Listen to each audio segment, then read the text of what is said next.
वहाँ पर जो बहुत बुरा इंसिडेंट हुआ था उसके बाद सीएम वहाँ पर गए थे, तो उससे देखना क्या है। ये ऐसा नहीं है तो जो इंडिया में सिर्फ वेस्ट बंगाल में भाजपा का गवर्नमेंट है, भाजपा का गवर्नमेंट बहुत सारे स्टेट में है, और हमारा जो जानकारी है उन्नाव, हाथरस, प्रयागराज, गुजरात, बिल्किस, मध्य प्रदेश, मणिपुर, ओडिशा, दिल्ली, एक के बाद एक एट्रोसिटीज अगेंस्ट वीमेन ये सब चल रहा है। जो हमारा जो गोल्डन गर्ल्स है रेसलर, उसका साथ क्या हुआ था, भाजपा का एमपी का नाम इसमें है, तो क्या है उसमें। तो क्या एक दिन ऑनरेबल चीफ मिनिस्टर जा रहा है, लेकिन उसमें क्या होगा देखना पड़ेगा, जो उसका रेमेडी प्रॉपरली हो रहा है या नहीं हो रहा है। ऑलरेडी कुछ क्वेश्चन रेज हो गया है, तो ये टाइम लगेगा पूरा ये जानने के। सर यूसीसी हमारा यूनिटी इन डाइवर्सिटी, हमारा देश का जो रीति है, हिंदू धर्म है, क्रिश्चियन है, मुस्लिम है, बहुत सारे रिलीजियन है, और हिंदुओं के बीच भी बहुत सारे, अब देखिए जनगोष्ठी कितना है, बहुत सारे सेक्शंस है। तो हमारा ये है जो आप अपना अपना जिसका तरीका है, जो रीति है, जो सोशल प्रैक्टिसेस है, अगर कुछ चेंज करना है तो एक यूनानिमस एक वातावरण होना चाहिए, सबको एक साथ लेकर जो भी हो एक सहमत होकर होना चाहिए। तो ये हमारा पार्टी पूरा देख रहे हैं, और गवर्नमेंट जो बोलेगा हमारा पार्टी पूरा वो देखेगा, और पार्टी का जो बोलना है हम लोग बोलेंगे। बीजेपी और सीएम कह रही है कि जो हम वादे किए हैं वो हम पूरा कर रहे हैं इस को लेकर। देखिए ये क्या उनका जो एजेंडा है वो उस नैरेटिव पे बात करेंगे। हमारा ये ड्यूटी हो नहीं सकता कि हम उनका नैरेटिव एस्टेब्लिश करने के लिए उनका कोऑपरेट करना हमारा ड्यूटी हो नहीं सकता। तो उन्नाव, हाथरस, प्रयागराज, बिल्किस में क्या हुआ था, क्यों भाजपा का जो एमपी था, जो हमारा गोल्डन गर्ल्स जो रेसलर था, उसका ऊपर जो टॉर्चर किया, उसका खिलाफ क्यों नहीं वो पार्लियामेंट में क्यों नहीं वो लोग एक्शन लिया। सर एंटी सोशल बिल सोमवार से लागू होगा पूरे राज्य में, सीएम कह रहे हैं कि कानून व्यवस्था जो है वो सुधर जाएगी। देखिए हम लोग सब एंटी सोशल, ये जो एंटी सोशल गुंडा लोग हैं उसके खिलाफ हम सब लोग हैं, लेकिन यहाँ पर पहले सीआरपीसी आईपीसी जो था, उसके बाद ये न्याय संहिता आया, तो क्या न्याय संहिता में क्या कोई गैप था, तो इस बिल का क्या ज़रूरत था।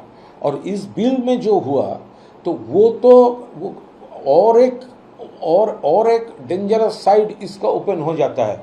अगर आपको कोई पकड़ लेगा तो वो आप अपने तरफ से लॉयर भी नहीं दे सकते, ऐसा बहुत कुछ है। आप पुराना सिस्टम से आपको 24 आवर्स के अंदर कोर्ट में पेश किया जा, उसका कोई प्रोविजन ही नहीं है। वो एक एडवाइजरी कमेटी होगा कंट्रोल्ड बाय स्टेट गवर्नमेंट, एक पुलिस ऑफिसर के रिपोर्ट के ऊपर पूरा चलेगा। अगर वो चाहे तो आपको पूरा 1 बरस तक वो विदाउट एनी ट्रायल आपको बिना विचार में अटक रख सकते हैं। ये सब जो क्वेश्चंस है, ये हमने ये मुद्दा उठाया था, जो अगर एंटी सोशल के खिलाफ एक्शन लेना था उसके लिए तो लॉ हमारा देश में है, फिर इसका क्या ज़रूरत थी। सीएम मुर्शिदाबाद गए, वहां से हुमायूं कबीर को ललकारा, कहा कि मैं दीदी जैसा कमजोर कोई कमेंट नहीं करूँगा। सर अभिषेक बनर्जी को वॉइस सैंपल टेस्ट देने को कोर्ट ने कहा है, तो कल हो गया है उसका, आज क्या है। नहीं वॉइस सैंपल वाले में कोर्ट ने ये चीज कहा कि आप कोऑपरेट करोगे तो ही आपके साथ। आप जो पूछ रहा है वो ये स्टार्ट है, सब लोग पूछ लिया है।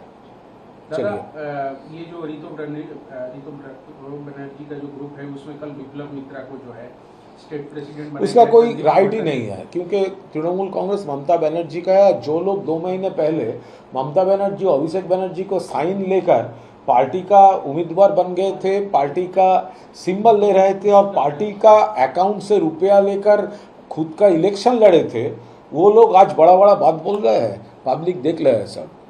दादा, सीएम ने हेल्थ सेक्टर में एक बड़ी बात कही है कि जिसको आयुष्मान भारत का मतलब बेनिफिट नहीं मिलेगा। क्या बड़ी बात? उसके लिए कौन सा बड़ी बात? उन्होंने कहा है कि चीफ मिनिस्टर एक हम मेडिकल फैसिलिटी बनाएंगे जिसमें प्रति व्यक्ति को 5 लाख, मतलब एक तरह से कहें आयुष्मान जो कार्ड है केंद्र सरकार का, उसको इम्प्लीमेंट करेंगे यहाँ पे। नहीं, उसमें भी जिसको फायदा नहीं पहुंचेगा उसके लिए अलग से भी एक चीफ मिनिस्टर हेल्थ कार्ड बनेगा जिसमें 5 लाख की उसको। मेरा एक क्वेश्चन है, इस स्टेट में स्वास्थ्य साथी था, कवरेज फॉर ऑल, उन लोगों ने कहा आयुष्मान भारत। अब ये क्वेश्चन क्यों आ रहा है जो लोग का आयुष्मान भारत नहीं मिलेगा? ये क्वेश्चन कैसे आ रहा है और आप किसका बड़ा खबर बोल रहे हैं? पहले तो आप ये पूछिए, जो इलेक्शन के पहले तो ये बात नहीं था आयुष्मान भारत सबको नहीं मिलेगा, तब तो हम लोग पूछे थे कि उसका क्राइटेरिया क्या है, उसका सब तो नहीं मिलेगा। तो आज जो बोल रहे हैं जो आयुष्मान भारत का फैसिलिटी जिसको नहीं मिलेगा, तो ये बात तो हम इलेक्शन के पहले बोला था। आप क्या बड़ा खबर बोल रहे हैं? अब आयुष्मान भारत का जो फैसिलिटी है वो सब लोगों को नहीं मिलने वाला है। तो आज वो लोग एडमिट क्यों कर रहे हैं? इलेक्शन के पहले नहीं क्यों बोला था? और आज बोल रहा है 5 लाख का देगा चीफ मिनिस्टर। वो तो हमारा थे यहां पर स्वास्थ्य साथी, आप लोग चेंज क्यों किया? जो ममता दीदी का जो स्कीम था स्वास्थ्य साथी, तो वो तो 5 लाख सबके लिए था। तो आप नया कौन सी बात बोल रहे हैं? अब तो मिसलीड किया ये आयुष्मान भारत, भाजपा वाला तो मिसलीड किया आयुष्मान भारत। आज वो लोग बोल रहे हैं जो ये नहीं है, जिस लोगों को नहीं मिलेगा उसके लिए सीएम देगा। अरे नहीं मिलेगा बात आज आ रहा है क्यों? इलेक्शन के बाद नहीं क्यों नहीं बोला पहले? और आज जो आप बोल रहे हैं 5 लाख तक दूंगा, वो तो ममता दीदी का वही स्कीम तो था यहाँ पर, तो आप उसका विरोध क्यों किया?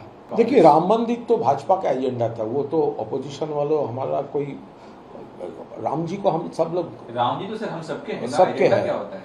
राम जी तो हम सबके हैं, हमारे भी राम है, आपके भी राम है। राम तो सबके हैं, कोई प्रॉब्लम नहीं है जी। लेकिन जब पॉलिटिकल मिছিল से जय श्री राम नारा होता है ना, वही एजेंडा होता है।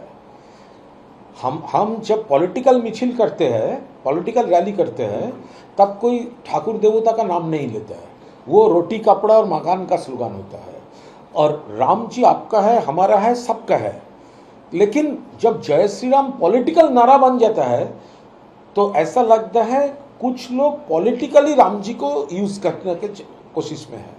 तो वो लोग जो मंदिर बोला था, तो जो इनॉग्रेट किया, जो लोग स्लोगन दिया, अभी जो एलिगेशंस आ रहा है, तो उसको बोलना चाहिए एक्चुअली क्या हुआ है क्या नहीं हो रहा है। हम लोग तो वहाँ पर नहीं था, हम लोग का पास तो कोई इंफॉर्मेशन नहीं है। तो इतना सारे एलिगेशंस आ रहा है, इतना लोग स्टेप डाउन कर रहे हैं, इसमें तो प्रधानमंत्री जी और जो वहाँ पर इसके ऊपर वो इनॉग्रेशन एक्सेट्रा में थे, तो उनको तो स्टेटमेंट भी देना चाहिए ना। हम लोग का पास तो इन्फॉर्मेशन नहीं है जो क्या हुआ है वहाँ।